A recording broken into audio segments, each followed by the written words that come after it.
Good afternoon, everyone. It's Paul Wilson here, and I'd like to welcome you to my live stream for my YouTube channel.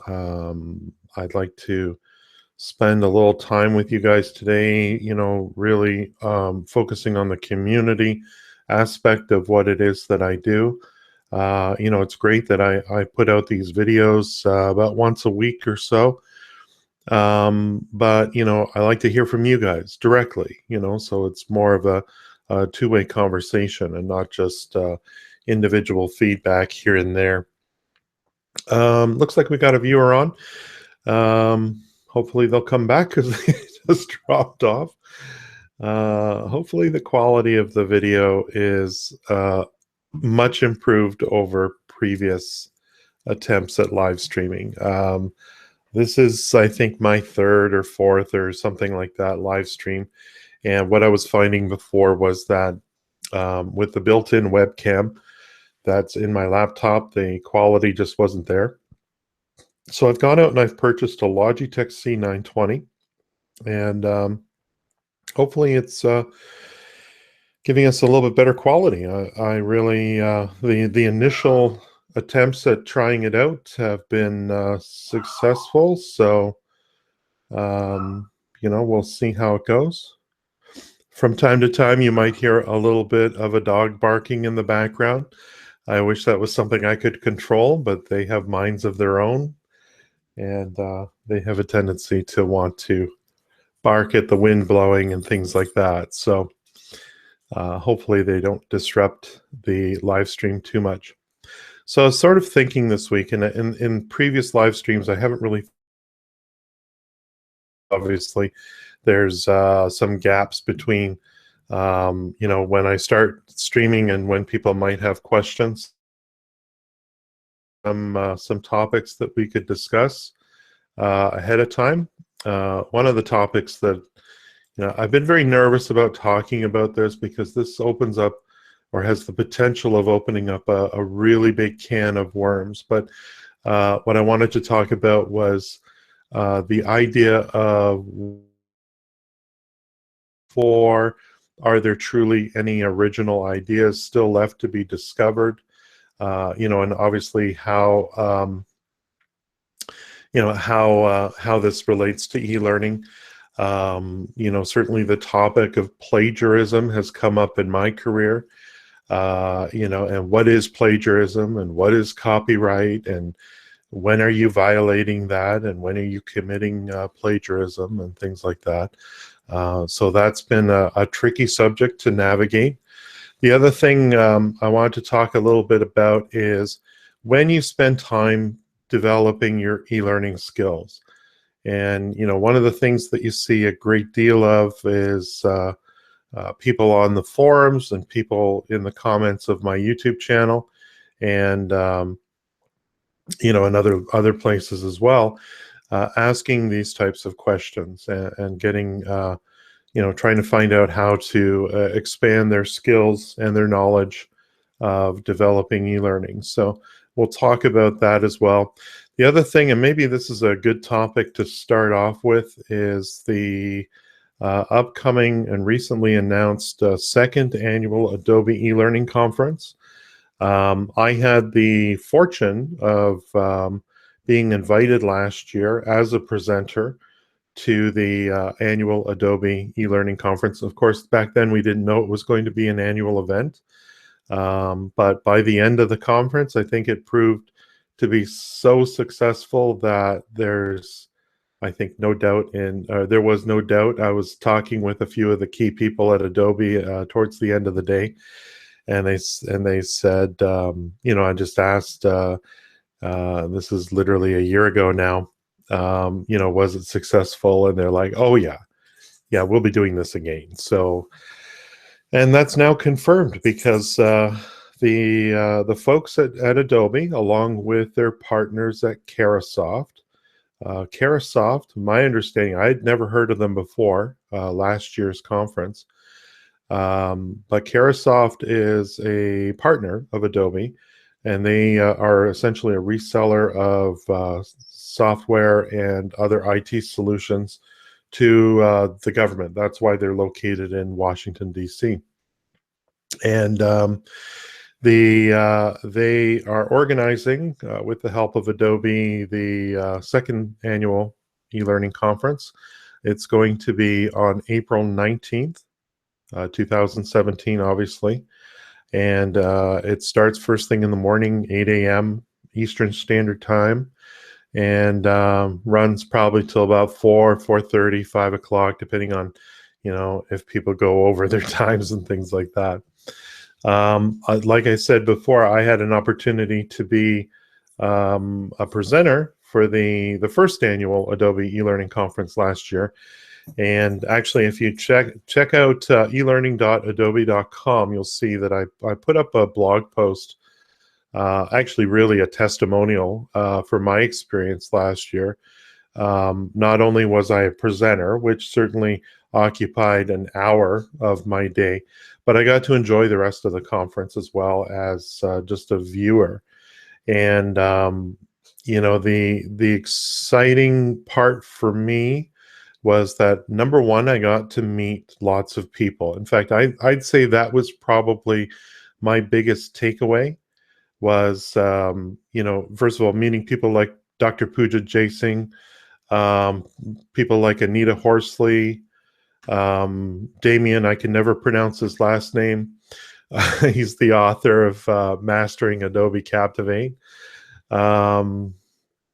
The thing about this was that I had interacted with a lot of these folks before, and from my experience, it was fantastic because, of course, I got to meet these people face to face, share ideas, have conversations, talk with them, ask questions, get answers to those questions. And that's not something you can always do through following someone's Twitter feed or reading a help article on the Adobe website. So I really found the Adobe eLearning conference beneficial. John is asking, just looking at the comments here, I'll just glance over at the chat window periodically and do my best to answer them. Asking if an updated 2017 agenda is available yet. I haven't seen one. For all I know, it could go up right now and be available, but just keep checking those links. Keep watching the Adobe forums, the Captivate forum in particular, but the Adobe eLearning community is another great source. So, and the Carasoft website as well is a good place to check out for that sort of thing. I don't think you'll hear anything right away because oh, you can see my puppy behind me. That's Molly. Welcome to the live stream, Molly. There's another one actually down here who's poking me in the leg right now. So that's who that is. So down here we have Lucy. She's down here. Like I said, she was trying to get my attention. And behind me, over my over my shoulder there, that's Molly. She's my office assistant. She likes to help me out. Although she really doesn't offer very much help. She usually just sleeps on the couch back there. But yeah, let's get back to let's get back to John's comments there. So John is updated agenda. I haven't even been invited yet. So I'm not placing any bets on whether I'm being asked back to present again. I hope I am, because it was a lot of fun, and certainly there are perks to being invited to these sorts of events, and that's why I try to stay involved in the e-learning community, because of course you get things like you get complimentary copies of Adobe Presenter Video Express. I don't know if any of you who are on the live stream right now are aware of this, but I did a blog post on the Adobe e-learning community, and really talking about how you can not only build up your experience, because one of the things that people sometimes reach out to me for is, you know, they're looking to be an intern or be, you know, have me mentor them and things like that.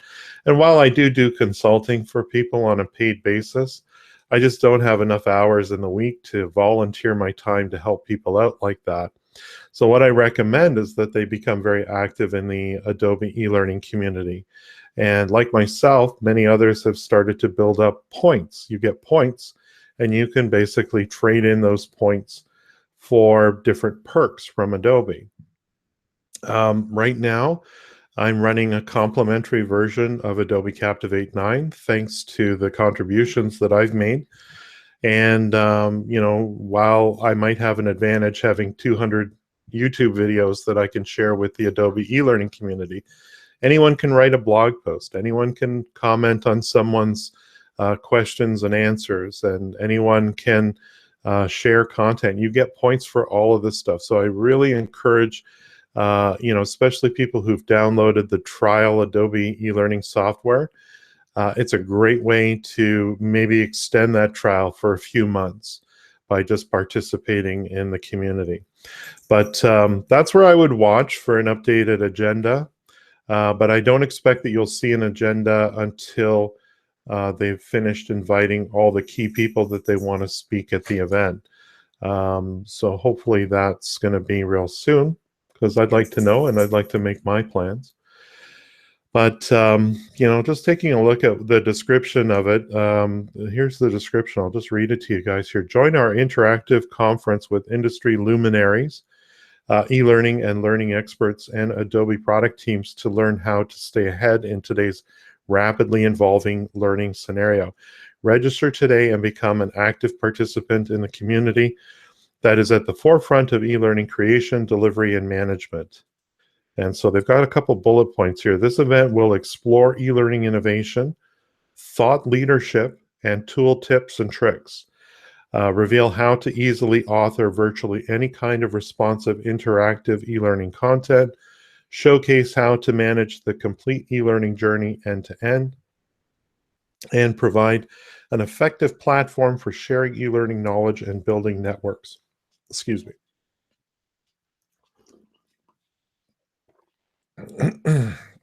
So my experience last year and in the fall for the Adobe Learning Summit in Las Vegas was that they would invite me, but they would also say, well, this is our focus for this event, and they would provide some topics.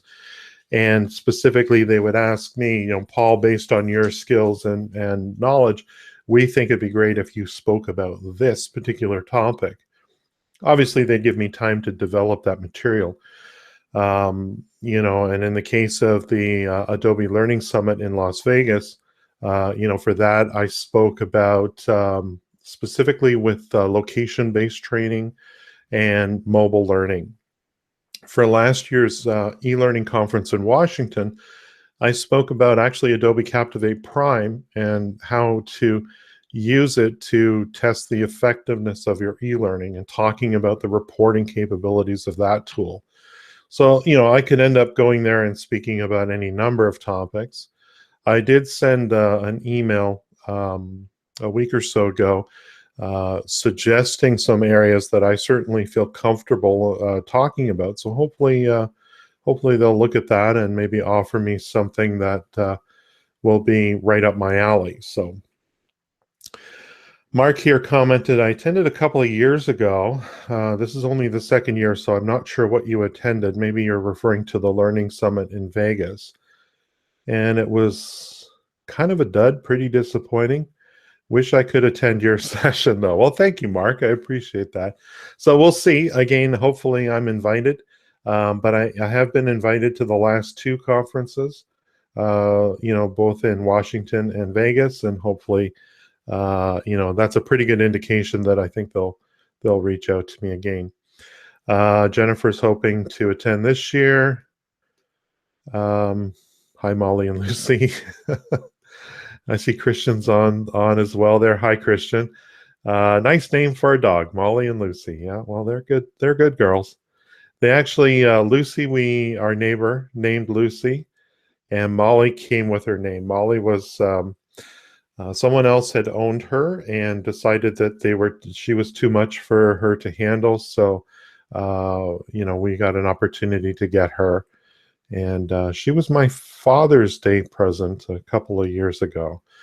So I was sitting at my desk right here, in fact, and my wife snuck up behind me and said, "Close your eyes and hold out your hands." And I held out my hands like this, and she put Molly in my hands and said, "Happy Father's Day." So that's how I was introduced to Molly. Um, so that's the thing about I think the Adobe eLearning conference, just to speak to Mark's concern about it being a dud, pretty disappointing. Um, Take a really close look when the agenda does come out, because what they typically do is they'll do 3 different streams or 4 different streams, depending on how many speakers they have. You know, my content tends to be directed or focused at the beginners, people who are just getting started with Adobe Captivate. So they tend to put me into the like sort of the level 1 stream, for lack of a better word. And so I tend to talk about areas or topics that are introductory, which I'm fine with because that's the stuff I enjoy. I don't really want to teach, you know, advanced experts, a whole bunch of advanced expert stuff. What I prefer to cover off are the things that are the basics, you know, making sure people have making sure the basics are covered. Christian's just jumping in there saying, how long is the conference? Christian, it's 1 day. So a single day. It's like 8 in the morning till 4:30 in the afternoon. Breakfast and lunch are provided, but don't go because breakfast and lunch are provided. Go because there's a couple of reasons to go. For me, I think the most important reason to go is that it will give you a chance to ask questions directly with the experts. So I think it's really important that you talk, you know, try to get in and talk with how do they describe it here? The industry luminaries. Um, you know what? I'm the same as you guys. I don't need a term or a title or anything like that. I'm just an e-learning guy. I just happen to be in e-learning, and you know, if you have an opportunity to talk to me, preferably before or after my session, because during the session, obviously, you know, I'll be busy presenting my content. But once that's done, I'd love to chat with everybody, share thoughts, share ideas. You can run ideas by me. I can give you I can give you feedback on things like that. So I just think it's a real great opportunity. For me, like, for example, there's a handful of people in the industry that I have great respect for. Dr. Pooja Jay Singh, for example, who previously worked at Adobe, but now is actually on her own. I quite expect that she will likely be there. Anita Horsley, who's from South Carolina. She runs Calyx. I think it's Calyx Learning. She also works for Icon Logic and does a lot of Captivate training all over the country and online and so forth. And there's others as well. Kirsten Rourke, for example, is someone else that I would expect that might be there. Phil from Ottawa, Phil Cowsell. I'm sure. I'm not sure of his last name. But I'm actually friends with them on Facebook. You know, these guys are great people, and it's great to follow their blog posts, and it's great to see you know, what they're putting out online, and you know, there's a really great opportunity there to actually meet them face to face. This group, and the one thing I would criticize this group of, let's say there's a dozen or so people that are Adobe eLearning experts. You know, when they come to these events, they all seem to sit together at one table. I tried in Las Vegas, for example, during one of the lunch sessions, was just to randomly go up to a different table and just say, "Hey, my name's Paul. Do you mind if I join your table?" and talk to people that, you know, you don't normally talk to. And hopefully I can influence the rest of these people to do the same. Because if you have an opportunity to talk to someone who's been working in the industry for 10 or 15 years, you know, there's a lot of questions you can ask. And of course, a lot of knowledge that can be gained and shared, you know. So I think that's the greatest value of these conferences. Um, One of the things that occurred at the Adobe Learning Summit was a sneak peek. Now, a sneak peek is something Adobe does from time to time. There's no guarantee that anything you see during a sneak peek will end up in an actual product, but it just showcases some of the things that Adobe is working on. So, for example, in Las Vegas, we got to see a sneak peek of a couple of features that might show up in a future release of Adobe Captivate. And there's some pretty exciting stuff. Um, you know, to give you a very high level overview of what I saw in Las Vegas was sort of a new way of looking at responsive design, you know, dealing with something called magic boxes. The other thing that that was sneak peeked at was Typekit. Now, for those that are familiar with Creative Cloud gives you the opportunity to access essentially a bunch of Adobe fonts that can be deployed over the web. And you know, up until very recently, or up until at least the sneak peek, you know, the only thing you could really use, especially with responsive design, was web safe fonts. And you know, you would design something really cool with this very fancy font, and when you went to publish it on the web, suddenly the font becomes Times New Roman or Arial or something like that, something really boring. So the idea is that a possibility of a feature in a future release of Adobe Captivate could be this Typekit. That's something they're working on right now. You know, and I'm sure that there will be many other things that we'll start to learn about as time goes forward. But you know, if there was a place I would want to be on, in this case, April 19th, you know, if I was interested in the next release of Adobe Captivate, that's where I'd want to be, because I'm guessing that Dr. Alan Partridge, he's one of the he's I think the senior e-learning evangelist for Adobe. Um, you know, he tends to be the one who does these sneak peeks. My guess is that he's going to reveal some really exciting, um, you know, sneak peeks for us to take a look at and possibly get our feedback on. So, you know, it's a really great opportunity to provide your feedback. You know, if there's things about Adobe Captivate that you love and you want to make sure that those features are in the next release, you know, that's a great place to be to give that feedback. But on the flip side as well, if there's things that you think need to be improved or changed or quite frankly scrapped, that's another avenue, because all the engineers, you won't recognize them because they're all sort of anonymous from our perspective, but they're there. So, you know, if you have feedback about a particular product, you know, speak to someone and they can maybe even put you in touch with someone that could at least point you in the right direction of who to talk to. So I won't say much more about the Adobe eLearning conference because, quite frankly, there's not much more that I know. But you know, the thing for me is that it's probably the best value in e-learning conferences you're going to get. The event is completely free. You don't have to pay a dime. There's no registration fee. The only expense that you're going to incur is your travel and your accommodations. So like if you're like me, I'm from Ontario, Canada. Obviously, I have to fly there. So, you know, someone from my neck of the woods is going to have to book a flight and stay in a hotel.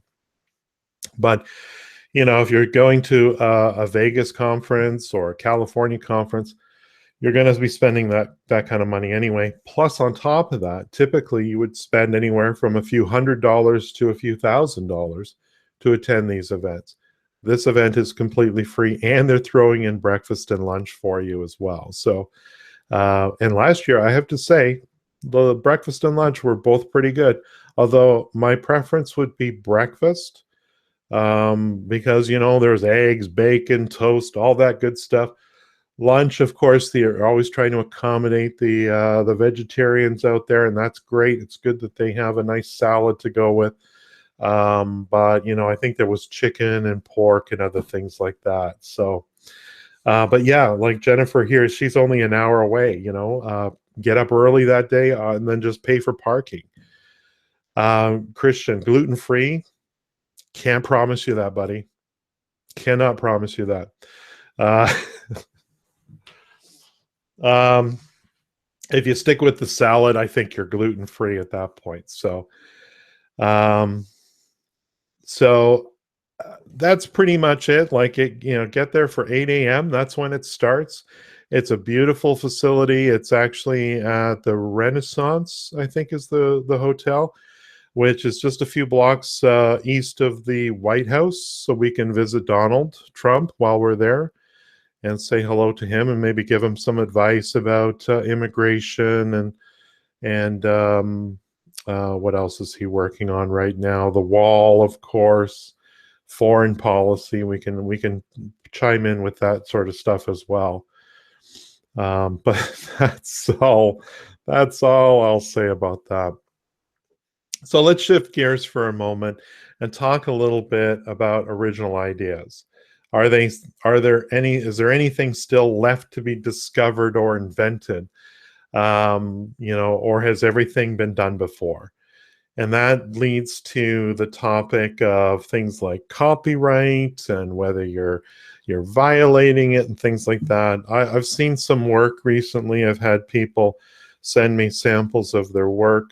Some some consulting clients who have taken on recently, who've you know, had some work product that they've shared with me, and they want my feedback on it. And you know, I really can't get into what is legal and what is not legal. But if you check my YouTube library of videos, you'll see that there is actually one that I talk about. Just do a search for Paul Wilson, Captivate, and copyright, and you'll probably, the first hit will probably be that video, where I talk a little bit about using you know, using photography and e-learning, using music and e-learning to a lesser degree. But all of that is super important. You know, like when you think about the work that you put into your e-learning courses, can you imagine how you would feel if someone came along and just took that work from you without acknowledging or crediting you as a source? I know I would feel bad about it. I had an incident about a year, maybe more ago, where one of the viewers of my YouTube channel, who also is a blogger, saw a solution to a problem that I'd put in one of the videos, and it was essentially the same solution that they had provided on their blog. Now, I wasn't aware that they had provided that, and maybe, in fact, they were the source of that particular solution. So I really can't say for sure, but for a moment, I certainly second-guessed myself, and I started thinking back, where did I come up with this solution? And, you know, do I need to cite this other person as a source? Because in all likelihood, I learned, maybe even through secondhand information, I learned about this particular solution, you know, from a colleague that I used to work with. Maybe they got the information from that blog. And of course, that's when you can run into some real problems, you know. So really important to check the source of things. In this particular instance, I don't think it's applicable because it's literally a line of code. And it's a line of code that you would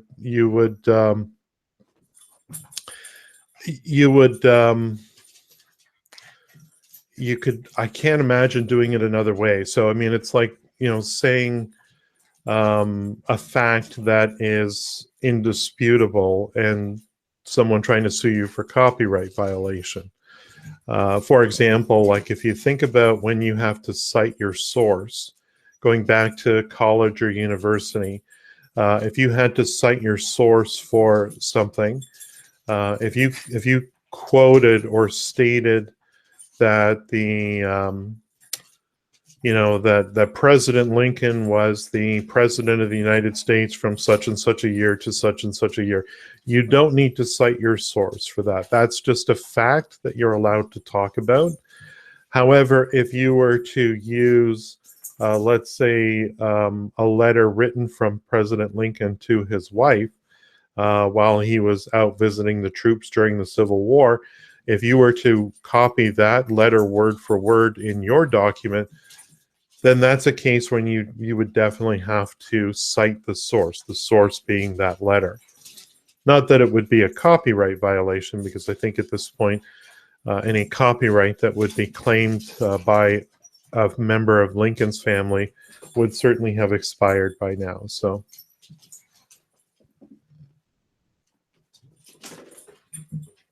sorry, the girls are getting a little rambunctious. So that's, I'd love to hear people's thoughts about that. Feel free to put something in the chat about it. If you've got experiences like that, like what I've gone through, and it's a very stressful thing to have to experience, to be suddenly, accused of something that, I didn't think I was guilty of, but, obviously this sort of thing makes you second guess yourself. One of the strategies that I've taken when I develop e-learning for a company that I'm working for is, if you need a photograph of the building, bring your, bring your smartphone with you, run outside and take a photo of the building. And then you are the artist. That way no one can sue you for using their photograph inappropriately. I've tried to do that. I worked for the Toronto International Airport, the airport authority itself. And, if I needed a photograph of an airplane, there was nothing more convenient than just looking out the window, pointing my camera at the airplane and taking that photograph. But here's an interesting thing. At the airport, I've got Air Canada and Lufthansa and who is it? Is it KLH? Is that the KLM? I think is the airline. And WestJet is another Canadian airline company. United Airlines from the United States. So all of the liveries, they call them liveries, the paint jobs on the airplanes, have all these company logos. Well, how do you do that? Well, that's where Photoshop comes into play. So you load up that that image that you've taken, and then just touch out that logo. So in some of my courses, you'll see a whole bunch of Air Canada planes, but the Maple Leaf logo, which is their copyrighted image, has been blurred out. So again, you're just covering KLM, Delta. Yes, many good examples there, Christian. So, you just do everything you can to protect yourself. Actually, one of the cool things that I did for the last half dozen or so e-learning projects that I've worked on is I've made my own music. And I used to be a musician in my younger years, and I had a synthesizer, and I was in an 80s band and all that stuff. But, I don't have that equipment anymore. But I use GarageBand and create my own composition. And so for the last 4 or 5 e-learning courses, on my title page, the background music is my own composition that I put together. Yeah, it's someone else hitting a drum and it's someone else plucking a guitar, but I've arranged that in my own way so that it is truly a unique composition. And then, of course, then there's no issue or question about who the artist is, or an artist coming back and suing me, because I am the artist in this case. I'm the photographer, I'm the musician. In many of my courses, I am the voiceover narration. I remember having a conversation with one of my colleagues when I worked for a different company a lot of years ago. And I was looking at one of their projects, and they were pointing out, oh, I got this waving American flag animated GIF, and I thought, well, that's nice. How did you get that? He says, oh, I Googled it. I said, what do you mean you Googled it? I Googled it and I found this animated flag. And so, well, you might not have the rights to, I'm not saying that they didn't have the rights to use that, but I said to them, you might not have the rights to use that in your e-learning course. And the approach was, who cares? The only people who are going to see it are employees of our company. It's like, well, we have about 60,000 employees. So one of them might be related to the original graphic artist who created that animated GIF, and they might find out about it, and they might sue the company that we work for. So you have to be very careful. Again, you may have the rights to use it. It may be in the public domain, but you need to take the extra step to find out. Do a little research.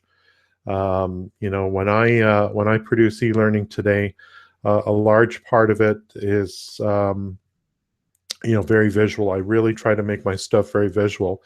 And one of the things that I subscribe to is one of these stock photography companies. So I can use that material. Take a look at the options out there. iStock is probably one of the most famous ones. So if you don't have the opportunity to make your own music or do your own narration or do your own videos, take a look what's available to you for a fee. If your company isn't using paid for visuals, then you should really strongly suggest that they do that. If you're freelance, take a look at some really great inexpensive alternatives. Probably one of the best deals that I found for stock photography is there are a few free sites, but the selection is not going to be as huge. I will put some links down in the description of this video that will include some resources, including one that I use quite frequently. It's a paid service, but it's only about $100 a year for all the downloads that you can find. And I just chalk it up to one of my business expenses. When you consider what my clients pay for my e-learning, it's minor. It's so small. It's just a drop in the bucket. The same way I look at paying for my software. I'm using a licensed copy of Adobe Captivate. I have a licensed copy of Adobe Presenter Video Express, and I subscribe to the full Creative Cloud. And is it expensive? Yeah, every month it's somewhere in the range of about $50 or $60 for all that stuff. But it's a business expense, so I just write that off as a business expense, just like every other thing else that you have to incur expenses on. So, just taking another look at the chat here. Christian is throwing out PhotoSpin. I'm not familiar with that one, Christian, but guys, check out PhotoSpin as well.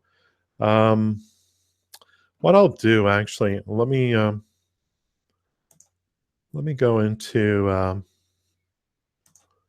share my screen for a moment here.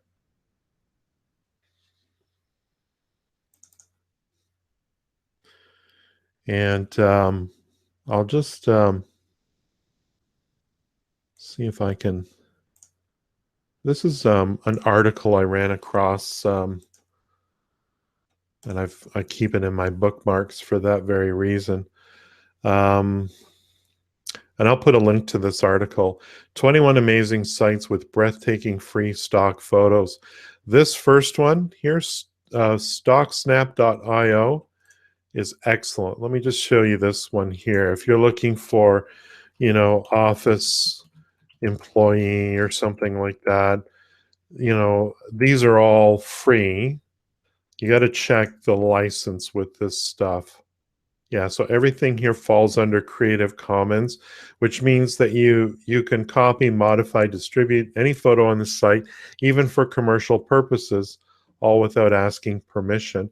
But you may need to cite the author, like you may need to provide credit, which you can do in just by putting a small little text graphic at the you know, the bottom of the page where you're using it.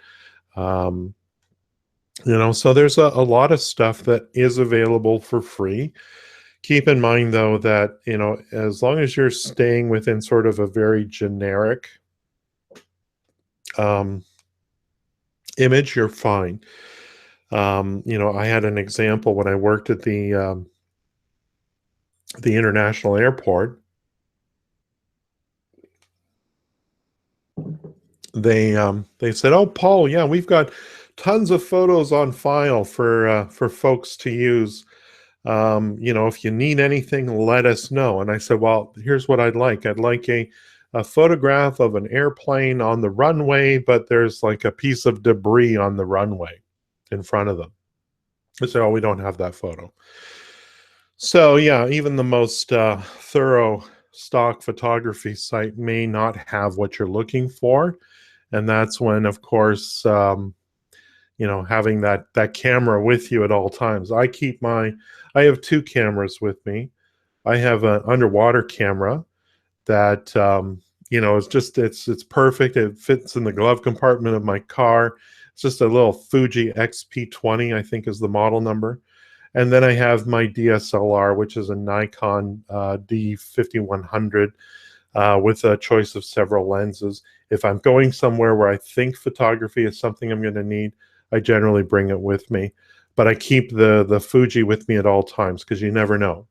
You might be meeting with a client with no intention of capturing anything on film or digital in this case, and then you've got access to that. So to expound upon what Christian said about PhotoSpin, he was saying it's $50 a month. So, you know, I think there's probably a service for every price point. You know, the graphic stock is I think a really good value, but it depends on what your needs are. Graphic stock.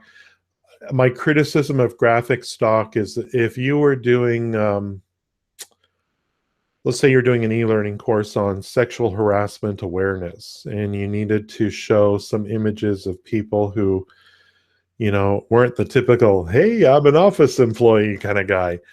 um, you know, you need to show a very specific scenario and not a comfortable scenario, not something that you might find on graphic stock. Graphic stock, if you need a picture of someone holding a mouse and typing on a keyboard in front of their computer, there's probably 1,000 photos that you could choose from. But if you need someone who's bent over tying their shoe while someone's about to kick them in the back, that's, you know, that's going to be a far more difficult photo to find.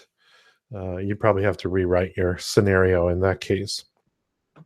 Um, but that's the thing is like, you know,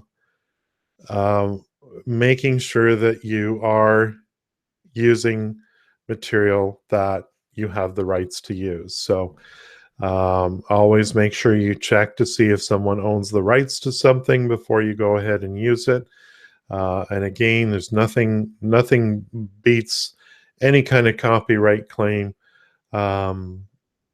than producing the material yourself from scratch.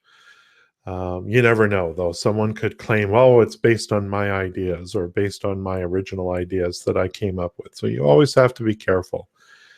Brian here, just to again go back to the chat here. I've heard horror stories where Disney has sent cease and desist letters to companies that have used Donald Duck or Mickey Mouse as sample data in databases. Not even images, just the names. So, yeah, I think that's. I think you could probably run into that, and the fact is that a company like Disney, I certainly wouldn't want to use Mickey Mouse or Donald Duck in my e-learning.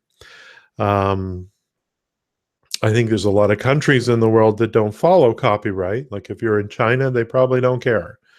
You know, there's literally restaurants where they've copied so much of the original restaurant design that, you know, that because they're in China, it doesn't matter because who's going to go after them? They don't even acknowledge copyright in China, as far as I know. But yeah, I mean, you wouldn't want to put Donald Duck or Mickey Mouse in your e-learning course, because that's just setting yourself up. You're better off to rewrite whatever scenario it is that you're trying to create, or whatever it is, or come up with your own character. If you know someone who can create their own duck or mouse, then maybe it's not Mickey but Mikey Mouse, and well, even then you're probably risking a possible claim against you there. So it's better to avoid it altogether. One of the other topics that I wanted to talk about today was something I've seen a lot of recently, and I don't want to pick on anybody because like the situation where people who think that if you Google something, then and find a photo that you can use in e-learning, that you're free to use it. Obviously you're not, and that's just not being informed. And another example of that is being prepared to do something maybe a little bit more advanced in your e-learning. I've been trapped into this, and I did an article on the Adobe e-learning community, but also on my website, paulwilsonlearning.com, where I talked about an experience I had with a mentor of mine very early in my e-learning career, where I was struggling to try and figure something out. I honestly don't recall what it was, but it was some kind of really cool interaction that, if I had found how to do it, would have made my e-learning epic. And I remember that word at the time. I want my learning to be epic. I want the audience to be totally blown away by my e-learning. So I spent all this time trying to find the solution to this problem. And finally my colleague, my mentor and colleague, came by and asked me and said, "Paul, why are you so stressed out? Why are you trying to reinvent e-learning here?"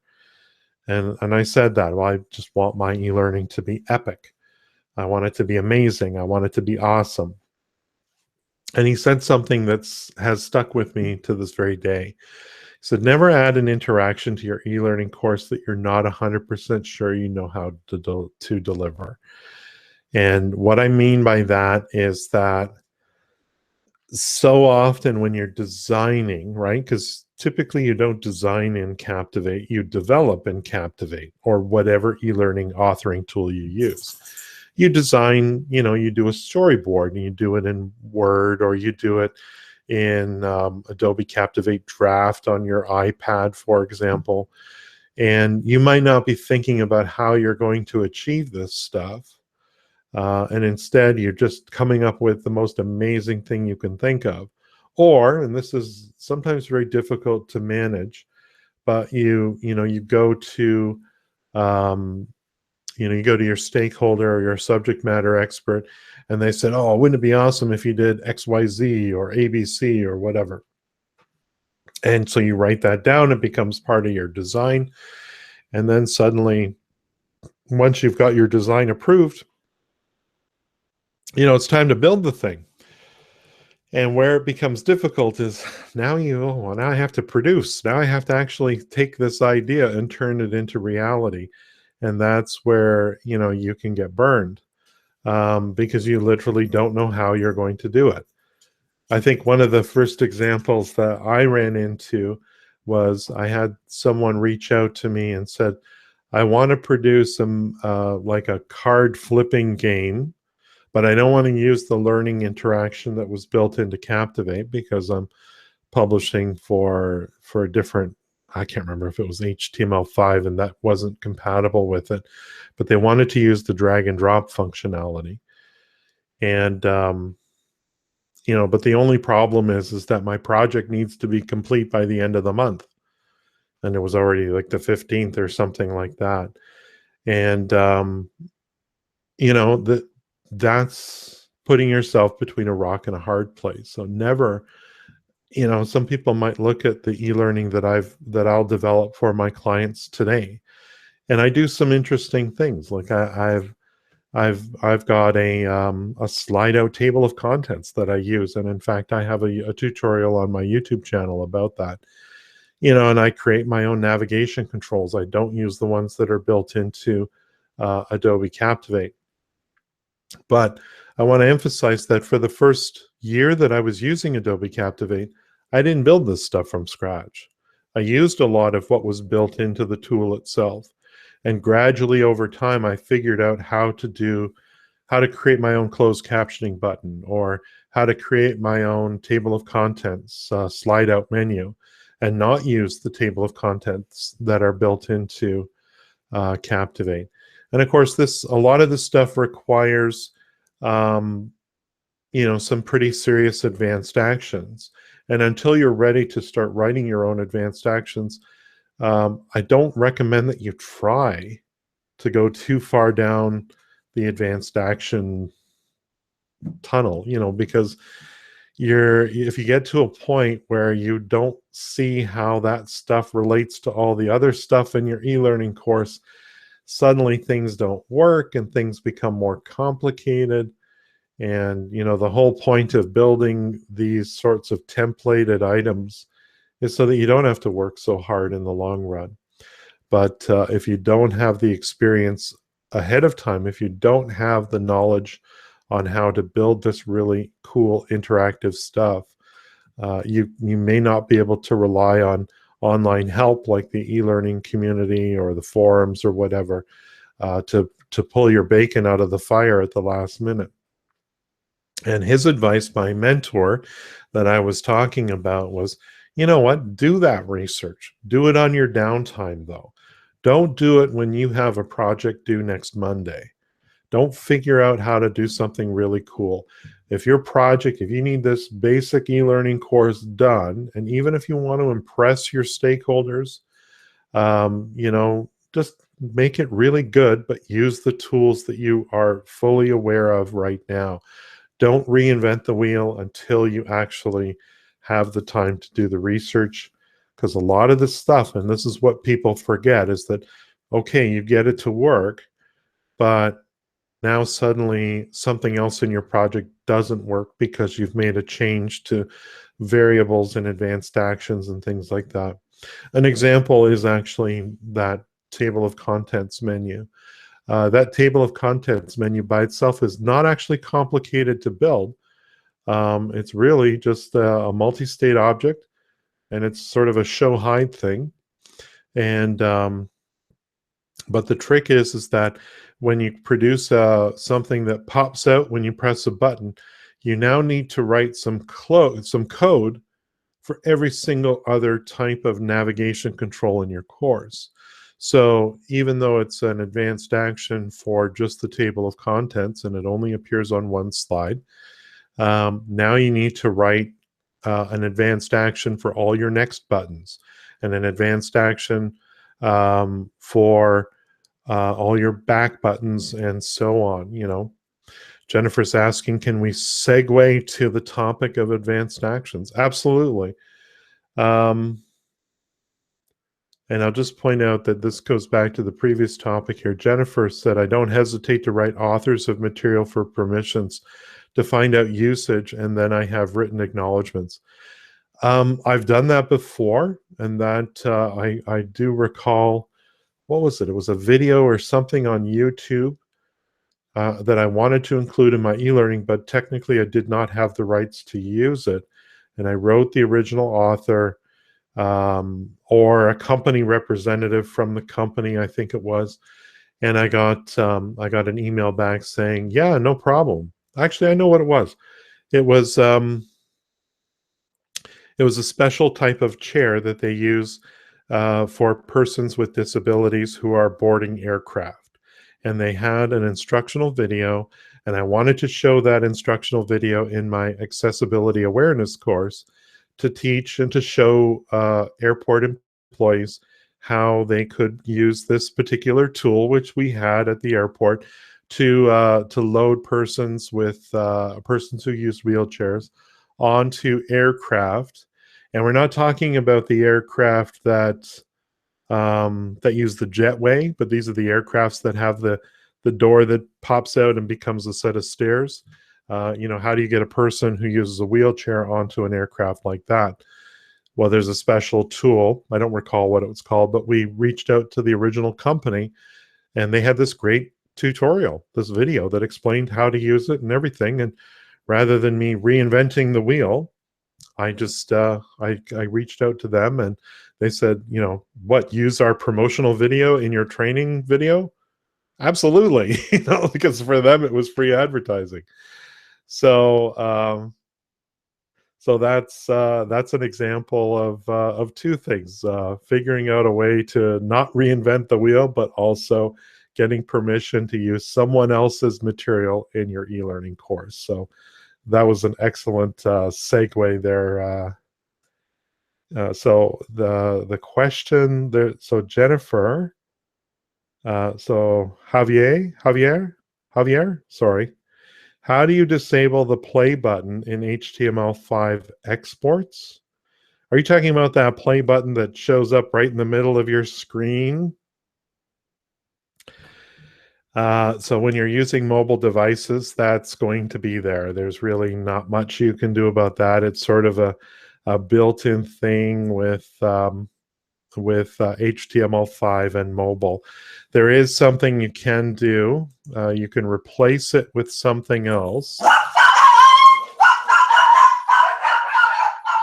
Must be the wind. I apologize for that. So here's my desktop here. Apologize. Yeah, it shows up on iOS. I think it also shows up on Android as well. But what I think we're talking about here, if I go into the Edit drop-down menu and down to Preferences, alternatively, you can press Shift F8. Boy, those dogs are going crazy. And where is it located?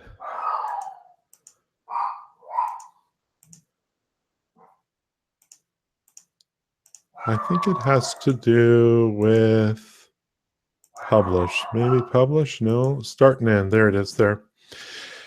So what you're looking for, this autoplay, uncheck it, and then go find an image of something else to be your start image. And you can make it something else. You could make it like click here to begin, or it could be something a little bit better description than just a big triangle inside of a circle.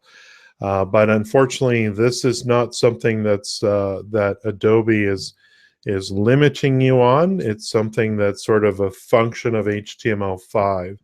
The reason for it, if I understand correctly, is that this is something that mobile device people, like the people at Apple and the people at Samsung and all that stuff, have insisted that that applications don't run automatically within a browser. And so to accommodate that, what Adobe does is to put this big arrow button, play button at the beginning of your course. And you could then import an alternative image. I don't have one prepared or designed, but then you would select it, and then it would replace the autoplay function and give you that ability to put an image there instead of your choosing. So hopefully that helps out. Sweet, great question. So Jennifer, did you have something specific that you were looking for in advanced action? For those that aren't really familiar with advanced actions, let's talk a little bit about that. This live stream's about an hour right now. I was thinking an hour and a half. So, we've got time to talk about whatever it is that you want. Advanced actions are simply actions when you require more than one action. So, for example, if I'm on this page right here, and you know what, I'm just going to resize this window. just because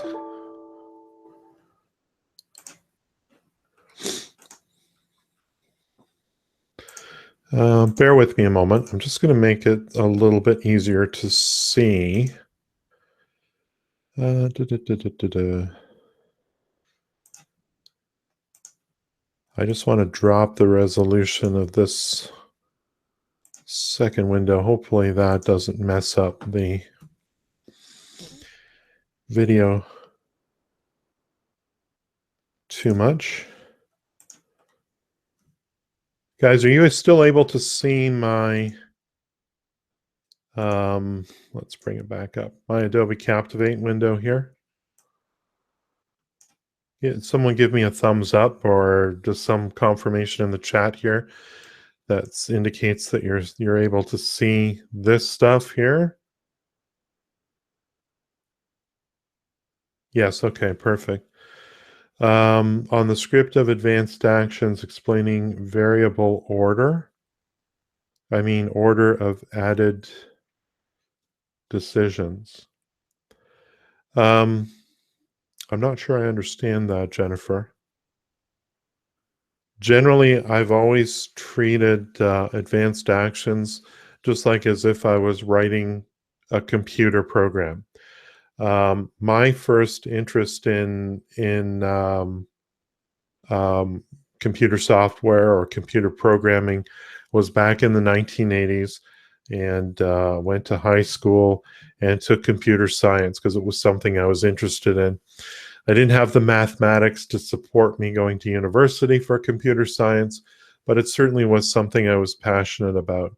And part of the reason I kind of fell into e-learning was my interest in writing code, but I wasn't really good enough to write software for Lockheed Martin or IBM or Hewlett Packard or anything like that.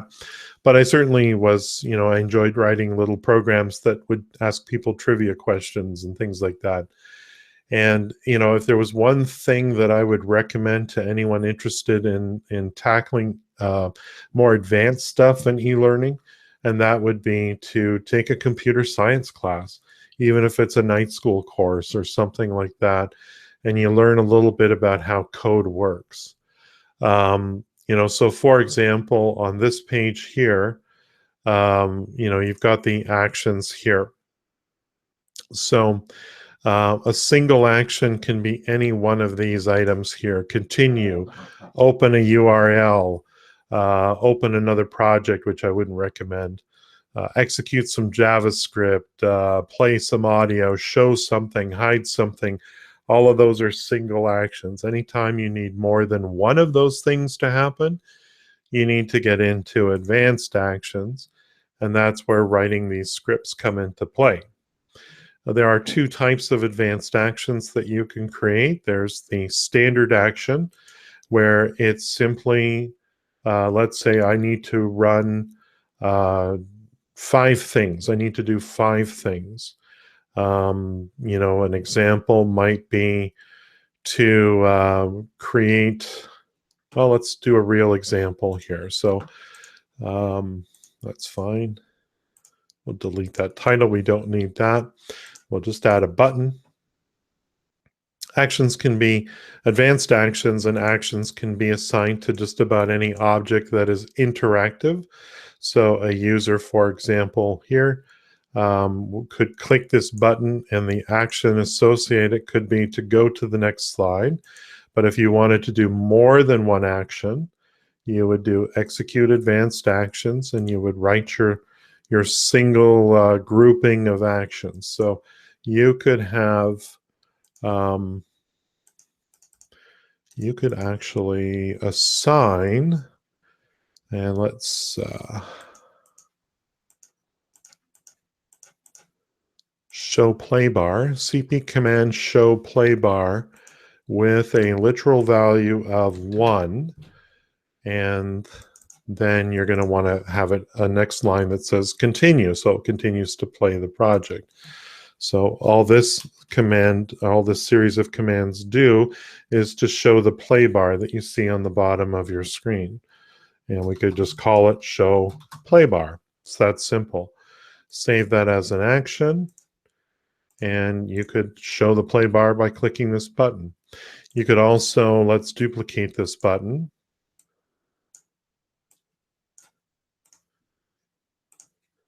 I mean, obviously I would have a reason for doing that, and I don't.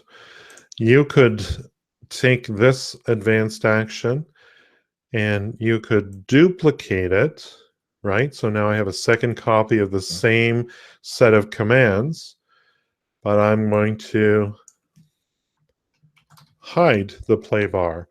And all we need to do to make it hide is to change the value of cp command show play bar with 0. We update that action. And so now we have a button that will show the play bar, hide the play bar. And this is still pretty simple. This is still pretty basic. All we're doing is running one set of commands. Let's create a new button. I know this isn't properly labeled and stuff like that. But where advanced actions can get really interesting is where you can get into conditional actions. And the conditional action is where, best way to describe this in layman's terms, I would say the conditional action is that if something is, if you have one condition, do this set of actions. If you have another condition, do this, or the opposite condition, do this set of actions. And this becomes useful if, for example, trying to think of let me open up one of my recent projects. Let's open up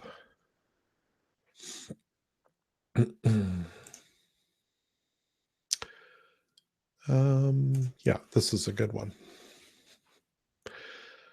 So, and this is something that I do quite frequently. Like when you have an e-learning course, and let's say you have, I'm trying to think of a best example here to show you guys.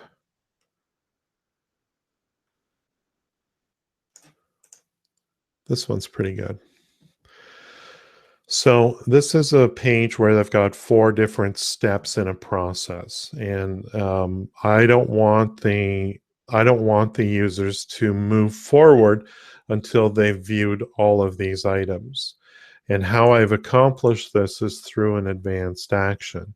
So what you'll find is that these are smart shapes where I'm using the smart shape as a button. You can recognize that by looking at the properties panel of the smart shape. You'll see use as a button. And you'll see, of course, under the actions tab, if you guys can see this, hopefully enlarge your screen if you need to see this. You'll see I'm executing advanced action, page 18, because this, at the time that I was developing this slide, it was page 18, still is actually, step 1. And then there's an advanced action for step 2. So I have 4 different advanced actions that keeps track of whether the user has clicked on all 4 of these objects. Let's take a look at the first one in detail here. So, I always have to remember what I'm doing here. And this is where this becomes complicated, and this is what Jennifer's asking about, is that you can have multiple decisions. Just think of these as multiple if then else statements. So in this case here, I'm not doing anything beyond one decision. Jennifer, I generally don't like to use those because while they do work quite well, sometimes they can get a little bit crazy and complicated. And again, it goes back to what I was saying before. Don't bite off more than you can chew. And I'm that way. I'm perfectly a good example where this is something that is just, my brain only, I'm 48 years old, so my brain doesn't work like it did when it was 25 years old. So I sometimes think, okay, well, I could take it to a new level, a different level where I've got something really crazy happening here.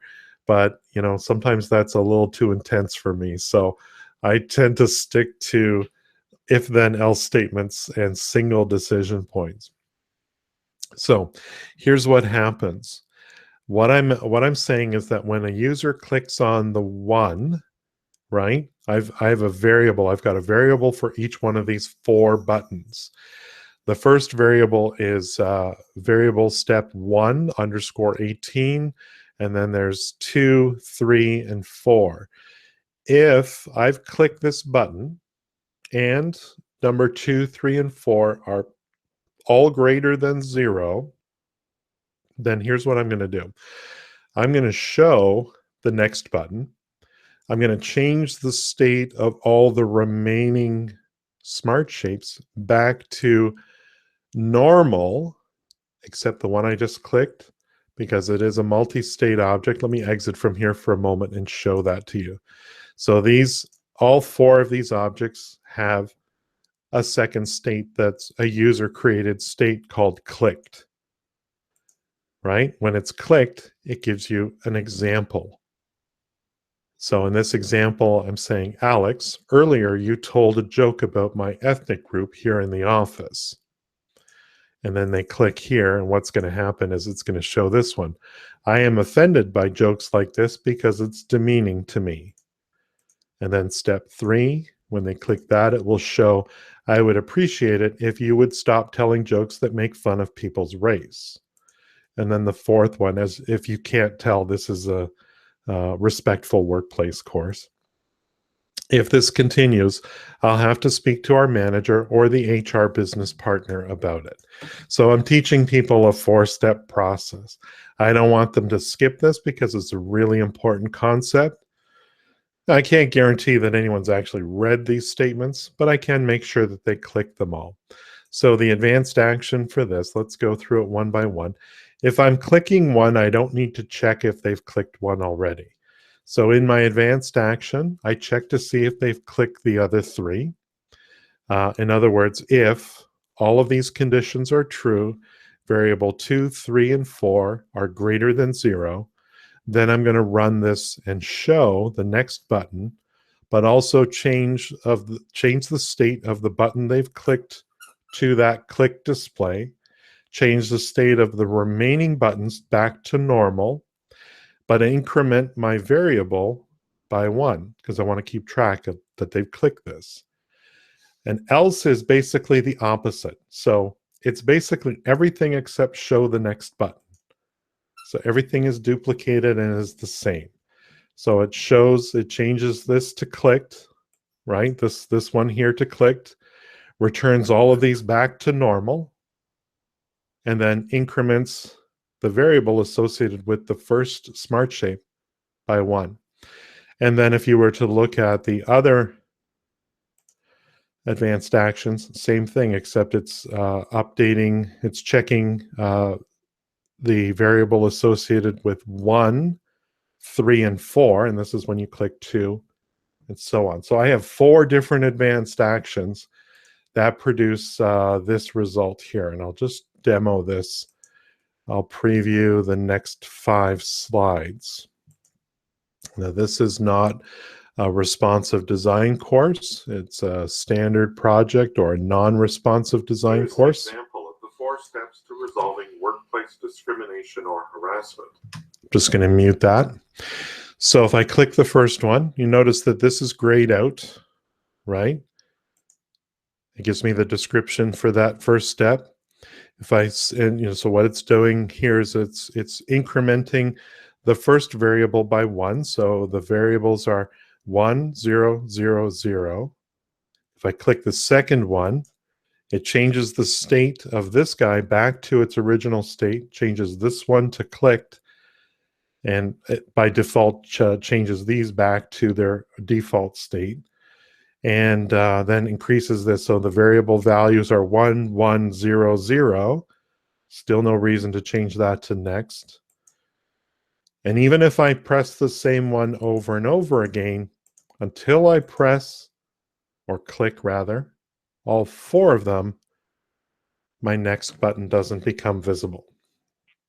So there's an example of advanced actions where you've got something a little more complicated, but worth it because it creates an interaction that your user can really get behind.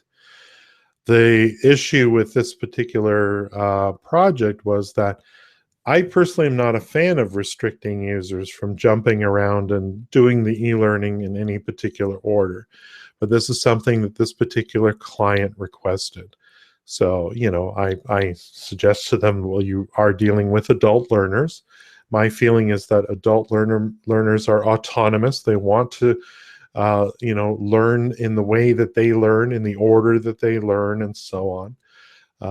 And quite frankly, even if I do this, I can't guarantee that anyone's going to read these statements and do anything with them. But, you know, as a freelance instructional designer, I have to do what my client asks, because in the end, the customer is always right, to a degree. So there's an example. I mean, advanced actions, really, anytime you're making decisions, you have to think, if this condition, then do this. Else, do something different. And it can be whatever you want. It could be a whole series of things. You could be assigning values to variables, which is what I'm doing in this case here. Let's take another look at this again. So if a user clicks this button here, what am I doing? Well, the first thing I'm doing is I'm looking at the condition. Are are my 4 variables greater than 0?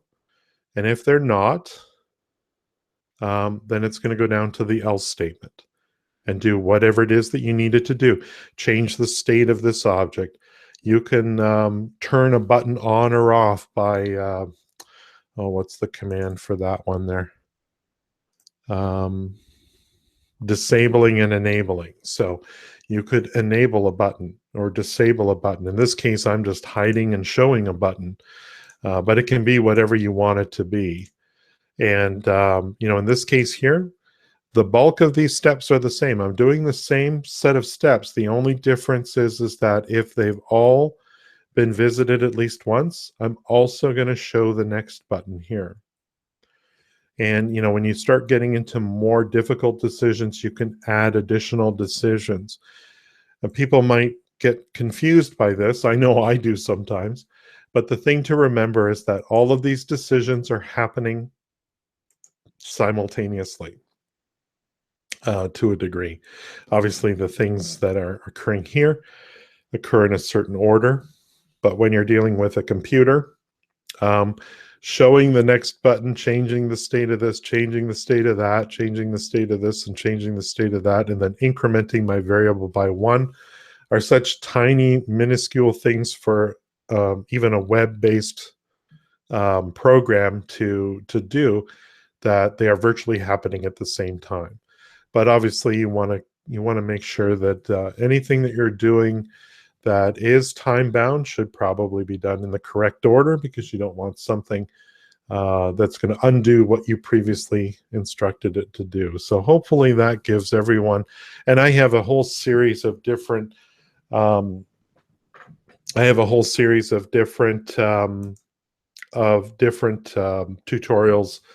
that deal with this sort of thing. You know, how to you just search my channel for how to hide a next button, you know, until a user does something, whether it be 3 things, 4 things, 5 things, whatever. That's just going to determine how advanced that advanced action is.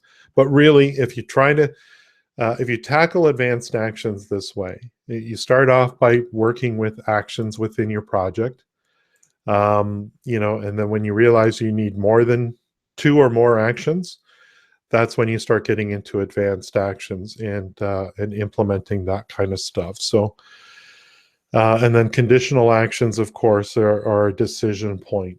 But if I was to give advice to any e-learning folks out there, you guys included, that if you wanted to strengthen your knowledge of advanced actions, if you took an introductory computer science course, or even basic programming. Basic is a language, you know, and I'm sure there are high schools in your local community that offer some kind of computer science night school course. make sure that that they are teaching you programming, because just computer literacy is not enough. You want computer science. So whether you take, I'd recommend basic, or if there's a JavaScript training course, something like that, that would be a great, a great way to go. Christian is just asking here, is that the same that selecting multiple answers on a question slide? So that's, yeah, so that's kind of how it works as well. What I've done, I think there's a tutorial on my channel. It's been a while since I did this one. Look for multiple answers, Captivate Paul Wilson. You'll probably find that video. The thing about that is that you can create your own, and there used to be more of a need for this. You could create your own multiple choice, single answer questions, and multiple choice, multiple answer type questions, and show your users feedback and things like that. I used to do a lot of this because back before Adobe Captivate 9, there were no knowledge check questions. And I'm a big believer that when you're teaching adult learners or any kind of learners, probably the best thing that you can do is give them lots of practice, right? Like I'm not a big fan of basically giving someone a PowerPoint, 100 slides, and then a 10-question quiz at the end. I don't think that's an effective way to learn. What I am a big fan of is an acronym called PAF, or PAF. And if you have taken instructional design or principles of adult learning in college or university, you may have come across this acronym. And this is how I design e-learning, all of it. I do a little bit of presentation where I teach you something. I give you an opportunity to apply it, right? So you let's say in e-learning you might, well, let's go back here. This is actually a really good example of it. So in this particular, here's the presentation, right? So I'm teaching users this 4-step process for dealing with difficult situations with coworkers. So 1, describe the behavior. I'm teaching this. This is, click on there, and what happens with this little window here is it's going to show you step 1. Describe the behavior. Be specific and tell the person exactly what it is that offended you. This is an important first step. And then it becomes step 2, and it again describes it. So here's an example of how you would apply that. So this was the P, the presentation of the knowledge.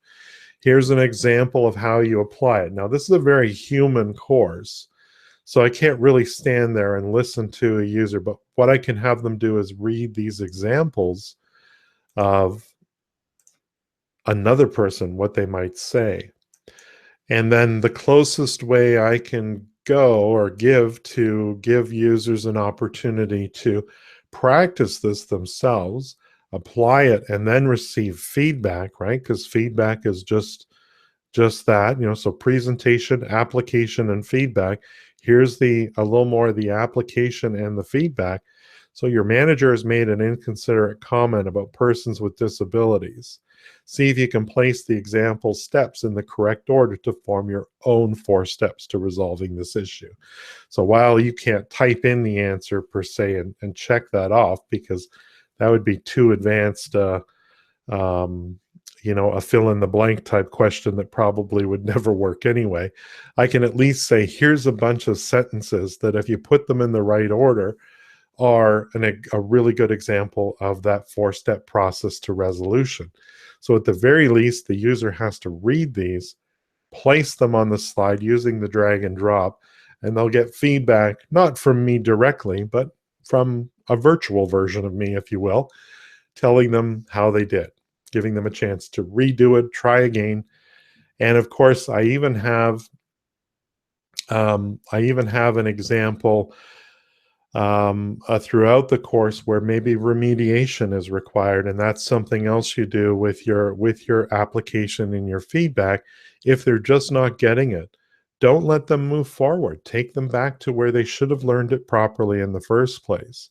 So maybe the on failure action for a particular set of interactions is to jump back 5 slides, 6 slides where that knowledge was taught in the first place, to give them an opportunity to read it a second time or listen to it a second time, whatever. But, again, it's using the tool, taking on what you're comfortable with and applying it using these advanced actions.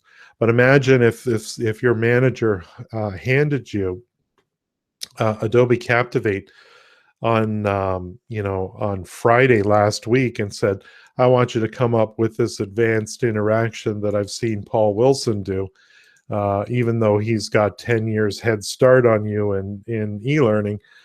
Can you get it done by Friday? Well, yeah, good luck with that, because a lot of the stuff that I'm doing 10 years, 15 years into e-learning design is based on a very strong foundation that I've developed over those last 12 or 13 years, whatever it is at this point. Like, I've been using Adobe Captivate since version 2. And, I caution these people who say, well, I got this really great idea for this epic e-learning course. I don't know how to do it, but, maybe you could guide me. And it needs to be done by next Wednesday. It's like, well, that's not enough time. I couldn't do it in that much time. But without the foundation, it's like climbing Mount Everest. It's just, you're not prepared, you're not ready to take on that much stuff. So my recommendation would be to start with little advanced actions, work up to bigger advanced actions that do other things. And this course here has all kinds of built-in stuff that are occurring on the first slide and then continuing for the rest of the project. And this course here, in fact, is the culmination of my entire career as an e-learning designer. It may not be the best course in the world, but it uses a little bit of everything that I've figured out over the last decade or so. So, I think it's really important that you don't bite off more than you can chew, but watch my videos. The reason I share them, obviously, there's twofold, of course, is that, one of the things about the Adobe Captivate community is that you've been on your own for a very long time. And most e-learning folks that have been using Captivate for a long period of time will tell you that it's better now. The Adobe e-learning community is a great tool. So elearning.adobe.com. There's the forums as well, but they're really duplicated in the e-learning community. These conferences that are coming up, if you have an opportunity to go to them, if nothing else, you get to meet some people who are in the same boat as you, and you can share ideas and communicate with one another.